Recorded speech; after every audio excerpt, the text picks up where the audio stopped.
Studio Sugauli. आप सुन रहे हैं एजी एंटरटेनमेंट की धमाकेदार प्रस्तुति।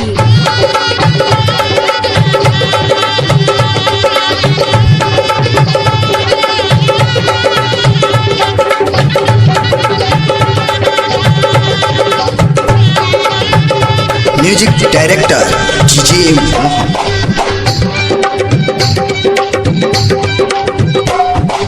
आजू तोरा मंगिया में सिनुरा भराई हो।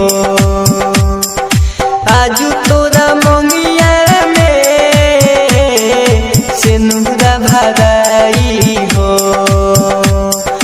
दोसरा के नामवा के लेबू में हदीरा चाही हो। दोसरा के नामवा के लेबू में हदीरा चाही हो। आजू तोरा मंगिया में सिनुरा भराई हो। मिक्स बाय मुन्ना निर्मल।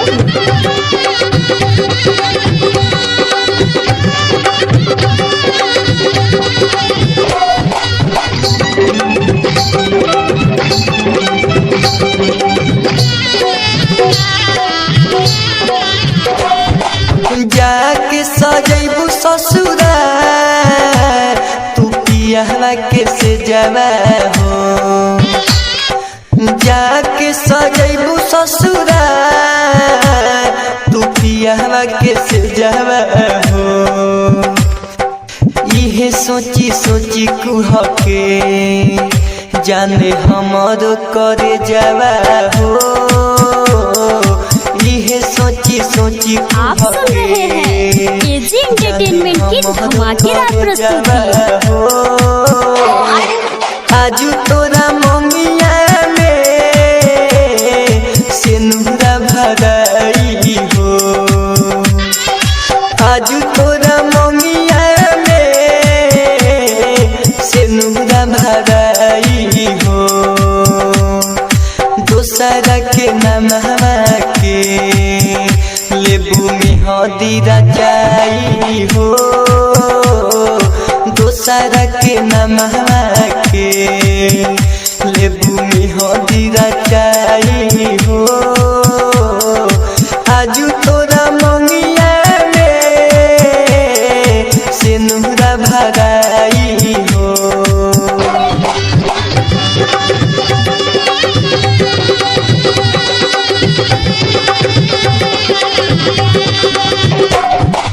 तुहरा के पावेला हम हद से गुजर जाइब।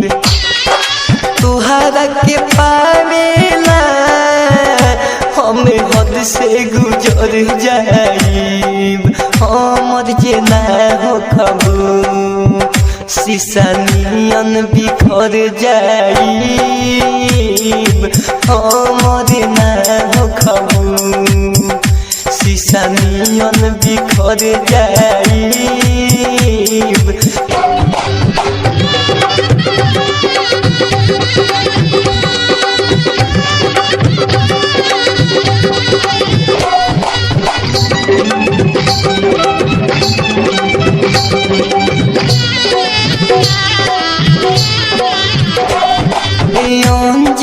राज संगे कहे नीतीश दीवाना हो।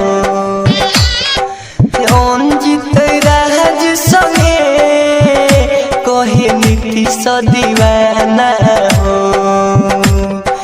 जी नहीं पहे मुकेश सुनी गमन के ताना हो। जी नहीं पहे दिलीप सुनी गमन के ताना हो। आजू तोरा मंगिया में सिनुरा भराई हो।